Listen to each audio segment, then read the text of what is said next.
Get out of the car, now! That was the first thing Maya Reyes heard, before being dragged, slammed, and beaten on the asphalt by 3 grown police officers. No warning, no reason.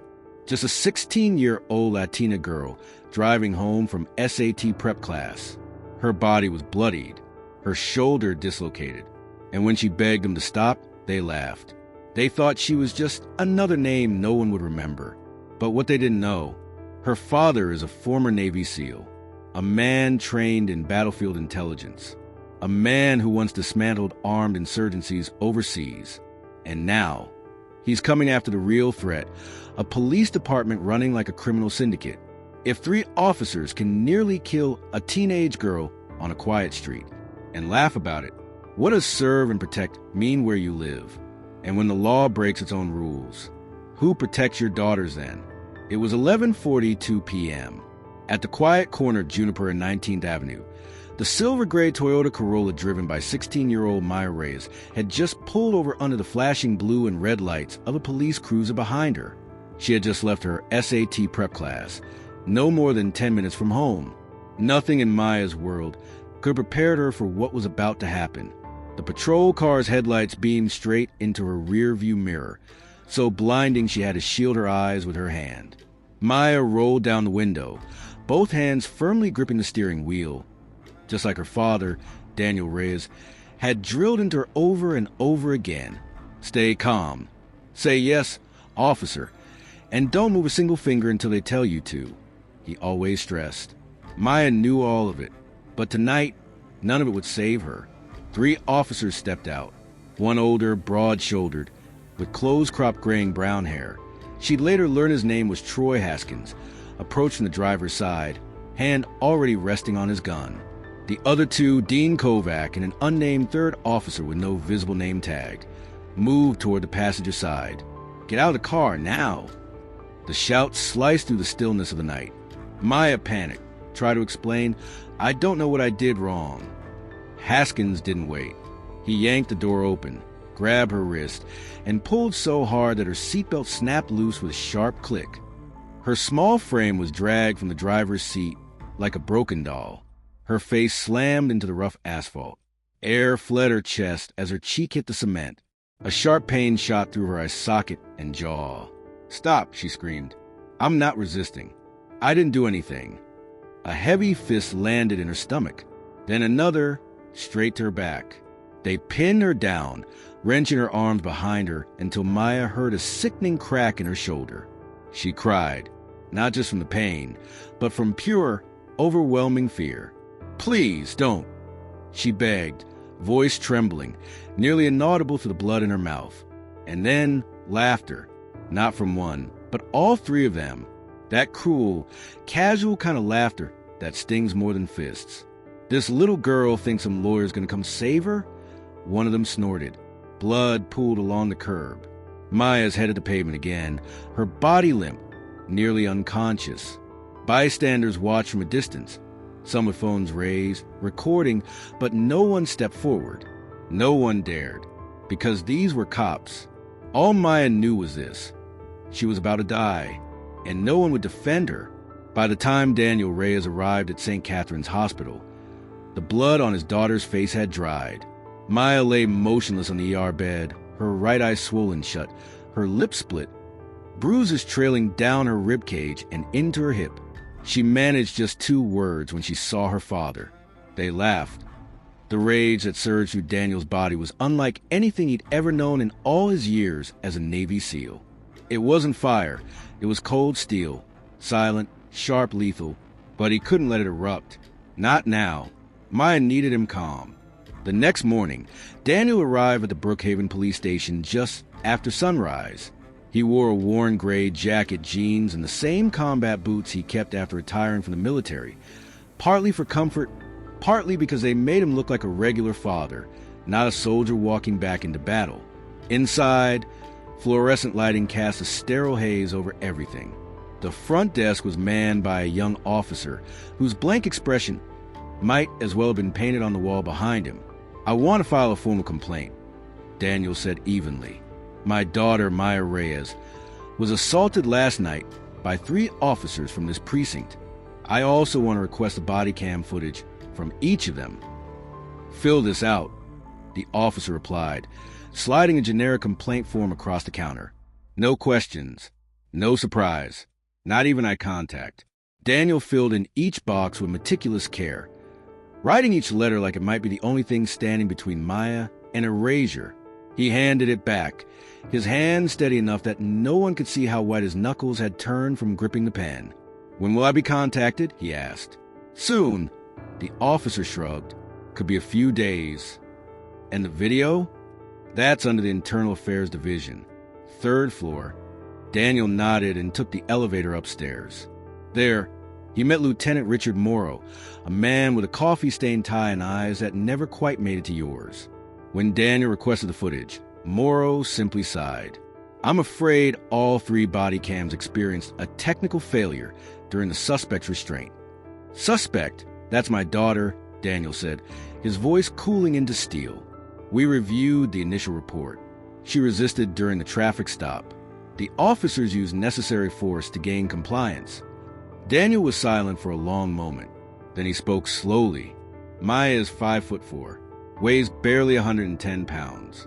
She was punched in the face while handcuffed by 3 grown men. You call that necessary? That's our determination, Morrow replied, eyes unblinking.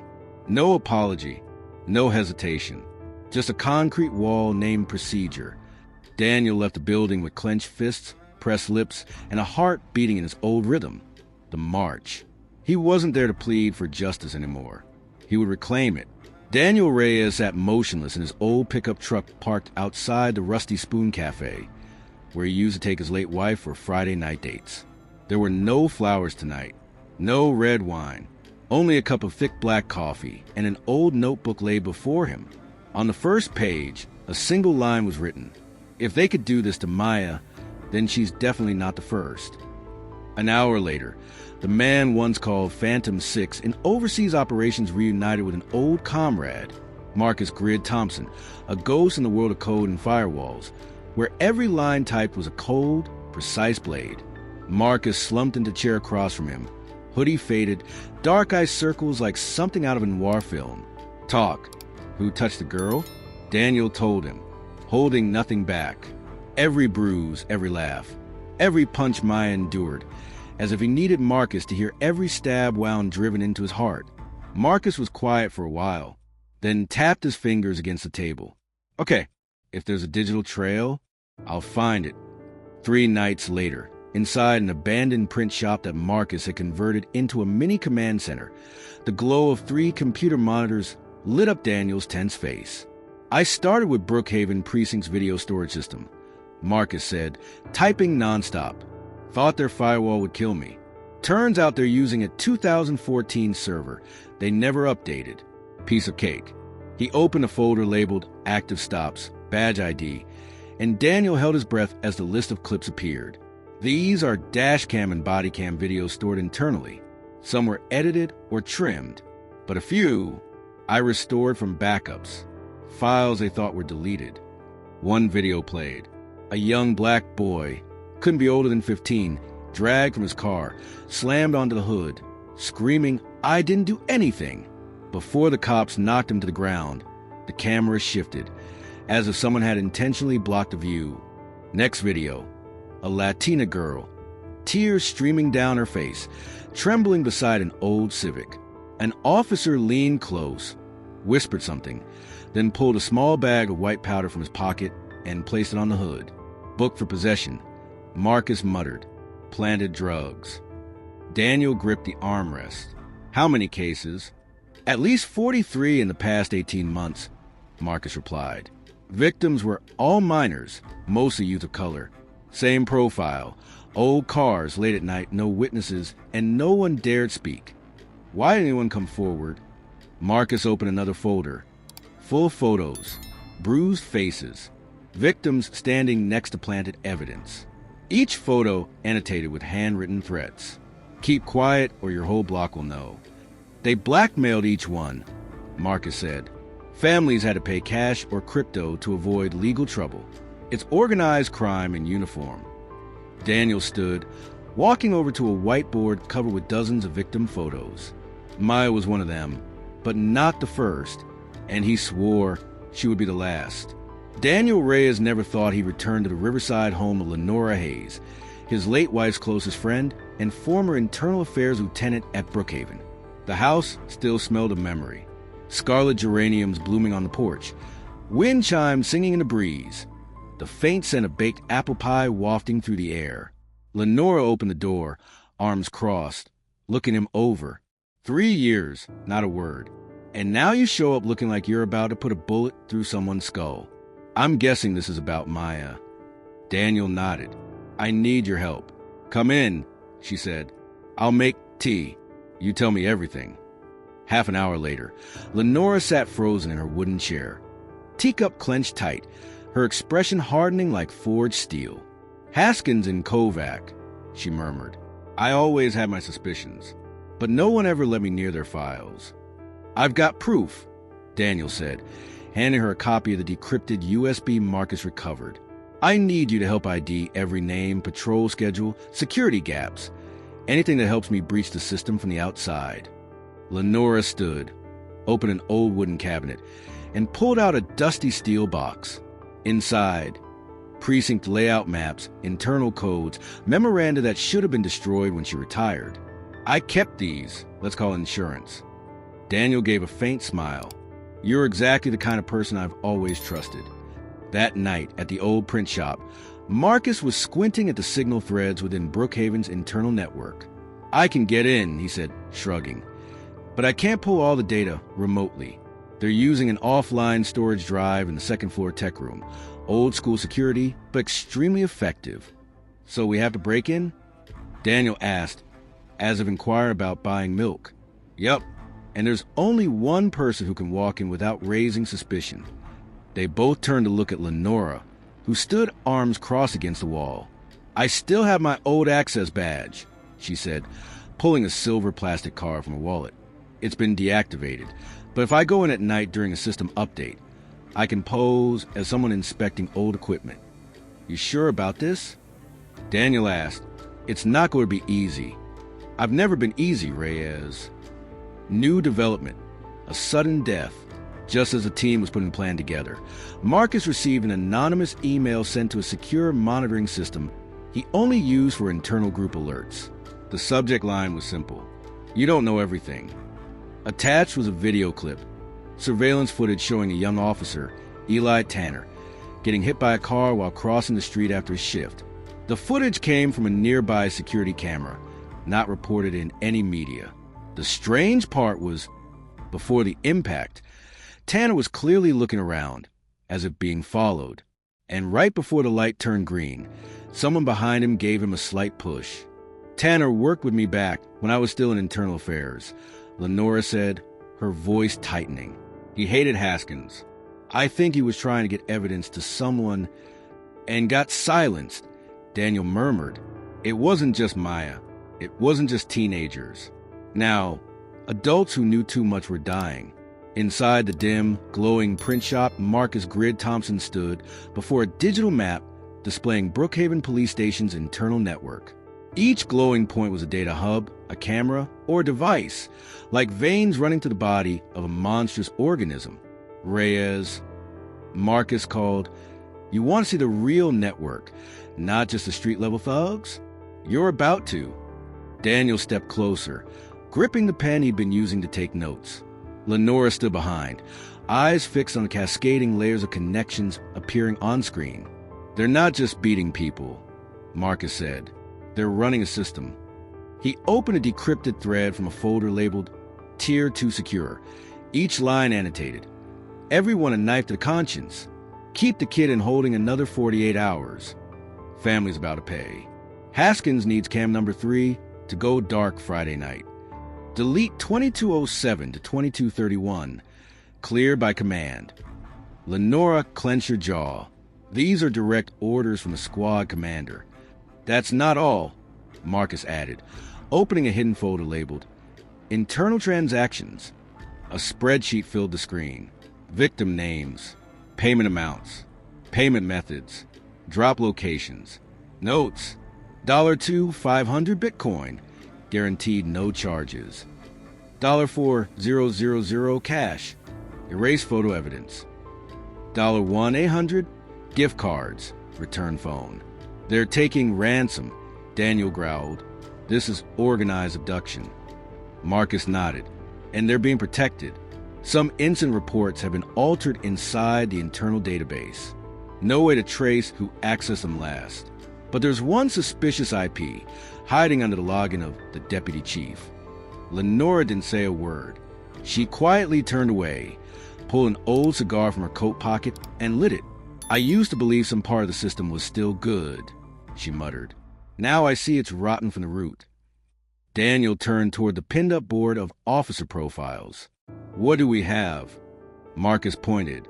Haskins, enforcer. Kovac, evidence handler. A guy named Bryce Maddox. Tech room, data erasure specialist. And the most dangerous of all, Deputy Chief Ellis Gormer. He signs off on all justified use of force cases and controls the internal budget. Daniel closed his eyes for a second. Then he pointed at each name. They're not cops. They're a cartel, just wearing the badge of the law. Worse than a cartel, Marcus said. Cartels don't wear badges. A moment of silence settled over the room. Anything else you need? Marcus asked. Daniel turned around, his eyes cold as ice. Yes, undeniable proof. And a trap. Marcus grinned. Then we need a stage. The darker, the better, Lenora added. A place where if someone falls, no one hears it. That night, the air in the quiet suburb where Daniel Reyes had rented a temporary apartment felt thick, unusually silent. Too silent. When he parked in front of the garage, the clock read just past 2 a.m. After nearly 15 hours analyzing data with Marcus and Lenora, his head was spinning with names, code strings, and filthy transaction records. Daniel entered the garage to grab some tools for the next day's trip to the abandoned ranch, the place he planned to turn into a final battleground. The garage was pitch dark, lit only by a flickering yellow bulb above. He crouched near the toolbox, just starting to open the lid when that old, hard-earned instinct, 20 years of military training, screamed danger. Too late, a shadow launched from behind the SUV, slamming a fist into Daniel's ribs, sending him stumbling back, breath knocked from his lungs. A sharp kick aimed at his knee. Daniel rolled aside, partly dodging it, but still lost balance. Before he could stand, another figure, taller, heavier, struck from behind, slamming him down onto the freezing concrete floor.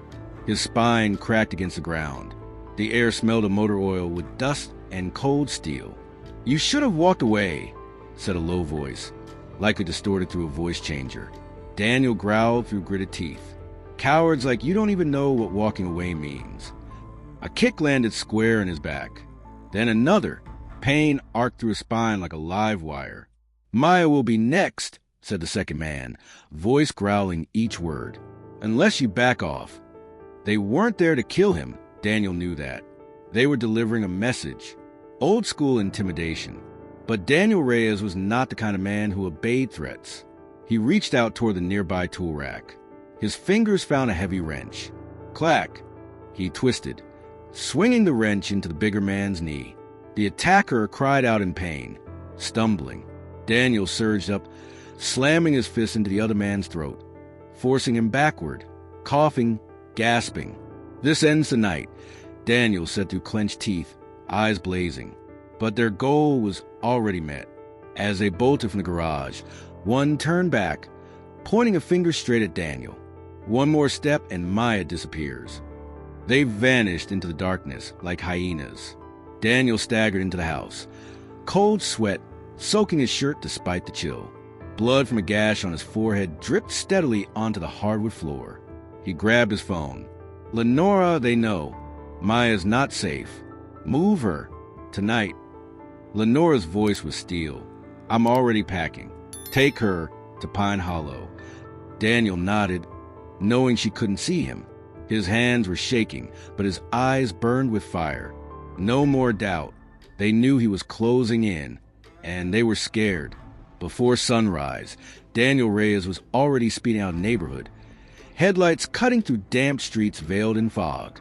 Maya sat in the passenger seat, still drowsy.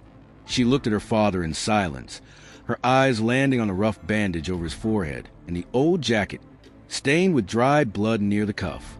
"Did something happen again?" she asked softly. Daniel nodded slightly. "It's fine, but you can't stay there anymore." They said nothing for the rest of the ride out of the city. When the truck turned down a narrow dirt path that led into the forest, Maya tilted her head. "What is this place?" "Pine Hollow Safe House," Daniel replied. "Marcus built it after he got out. Safe, signal-free, and completely off the map." The house appeared at the end of the road, a low cabin with black metal roof, trees hugging the walls, surrounded by a wooden fence and hidden surveillance cameras. Everything was stripped down, silent, as if the place itself was holding its breath. But in that silence, something unexpected waited. As Daniel stepped out of the car and opened the front door, a loud bang echoed from behind the cabin. The metal hatch by the kitchen flew open. Marcus burst up from the underground stairwell, Glock in hand, eyes wide with alarm. They found this place.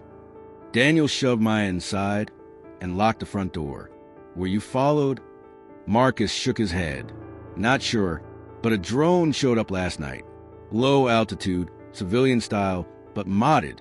I think it had thermal surveillance. And it wasn't FBI." Daniel didn't hesitate. "Get to the bunker, now." The confrontation in the woods. After locking the hatch and activating security mode, Daniel and Marcus decided to scout the surrounding area. They split up, Daniel taking the hillside, eyes scanning every tree canopy. Through the northern thicket, Daniel heard a faint clink, metal brushing against dry branches. He drew his gun and moved in. A figure emerged. No uniform, no ID tag, but the gate showed clear training. "Freeze!" Daniel barked. The man startled and turned to run, but Marcus emerged from behind and tackled him to the ground. "Anyone else?" Daniel pressed the barrel to the back of the man's neck. He stayed silent, eyes darting.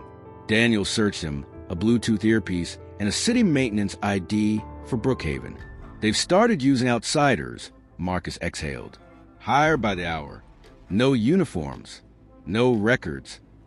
Daniel stared down at him. "You're going to tell me who sent you, or Marcus will start with your fingernails right here in the woods." The man paled. "Gormer, Deputy Chief Gormer sent me. Said to confirm the girl's location." Daniel glanced at Marcus. "We just upgraded from dangerous to war zone. Underground." Maya sat at the monitor, watching as her father and Marcus returned, dragging a bound man into the cabin. She knew the boundary of safety had just been shattered, but there was no fear in her eyes. Only one thing remained, a resolve not to let them win. 3 days after the woods encounter, Daniel Reyes sat inside Pine Hollow Safe House, one hand wrapped around a cold cup of coffee, eyes fixed on a map of the abandoned compound off Route 17, once a working farm, now a forgotten ruin, soon to become the stage for something far more dangerous. "You sure Ramirez won't break?" Marcus asked, pinning a shirt button size mic to an old uniform shirt. Daniel nodded without pause. "Julian Cruz is one of the few in that snake pit who still has a conscience. He asked for a transfer. He's been threatened, but he never ran. Now it's time for him to choose a side." Later that afternoon, at a quiet bar on the corner of 23rd and Harlan, Julian Cruz sat alone, slowly turning his beer as if it held the answer to questions that had gnawed at him for years. When Daniel walked in, he said nothing, just laid a photograph on the table. Maya's face bruised and swollen, eyes rimmed with blood. "They'll keep doing this," Daniel said, his voice rough. "Not just to her, but to every kid like her." Julian closed his eyes. "You want me to set up my own team?" "No. I want you to save the ones who haven't been killed yet, and maybe your own soul." When he opened his eyes again, they no longer flinched. "What's the plan?" 2 days later, 9:58 p.m., the abandoned compound, Route 17. Inside the crumbling house, a hidden camera tucked into an old wall clock began recording.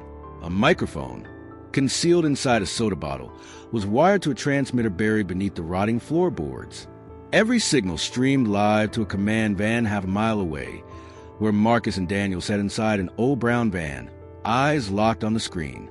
Ramirez had arrived early, exactly as planned.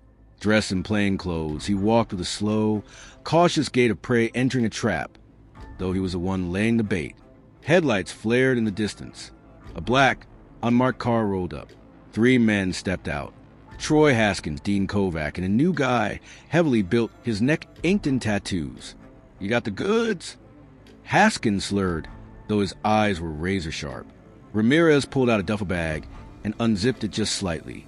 Inside, stacks of counterfeit cash prepared by Marcus, precise replicas modeled after actual seized evidence.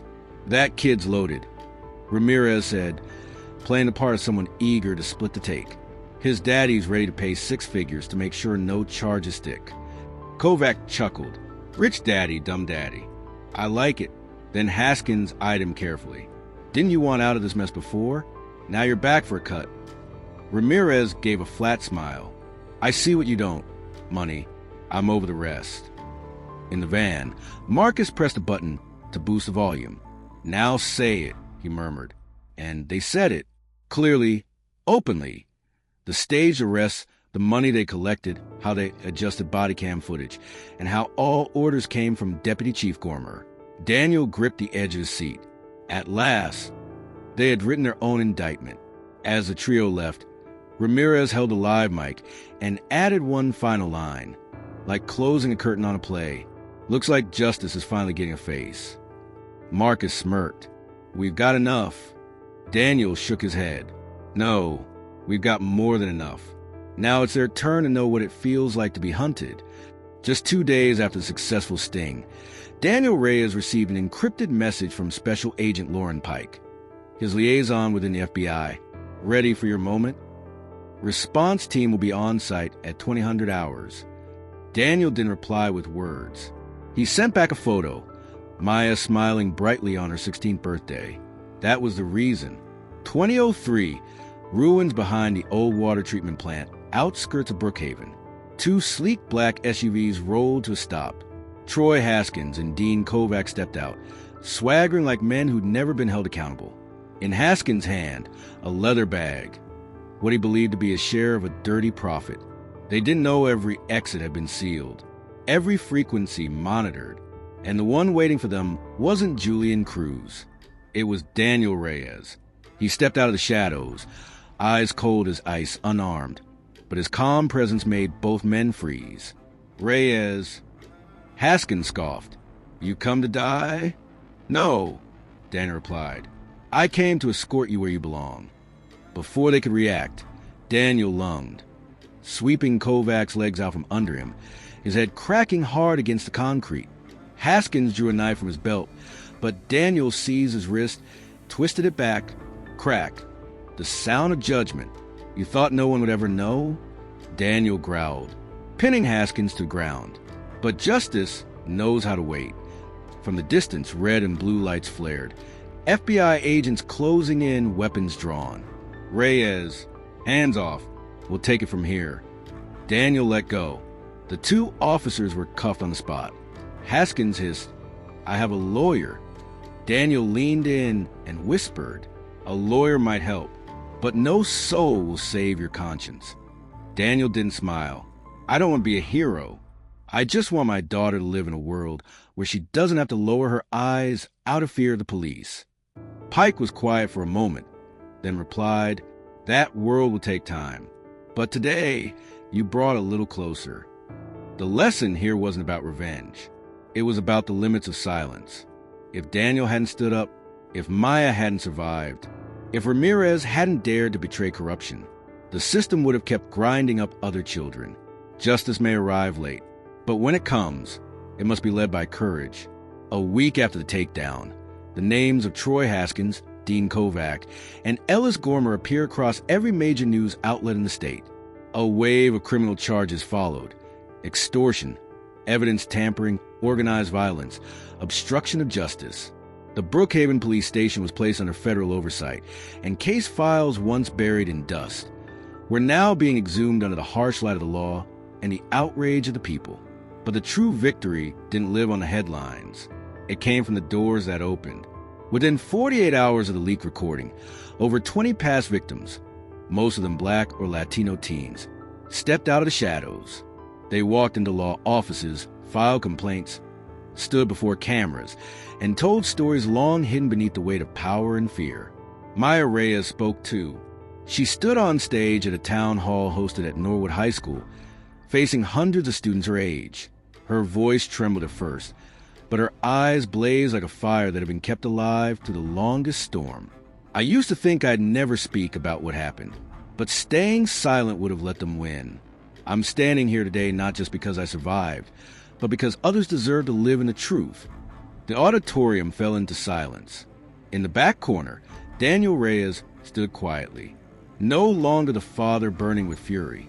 No longer the former SEAL silently planning revenge. Just a father, proud, watching his daughter, who had walked through darkness, choose light to live by. They returned to Pine Hollow a week later, this time not to hide, but to breathe. Daniel repaired the cabin's roof. He planted a few garden beds behind the house. Maya laughed at how clumsy he was with seeds. For the first time in months, that laugh was real. "You're not very good at this, Dad," she teased. "That's okay," he replied. "I just need to still be here." The final message. Every wound leaves a scar. But some scars are more than signs of pain. They are proof of what we can survive. Justice is not punishment. It is the brave act of setting things right, of facing the dark not for ourselves, but for those with no shield. Daniel Reyes didn't save the world. He saved one person. And sometimes saving one is enough to begin a whole generation rising.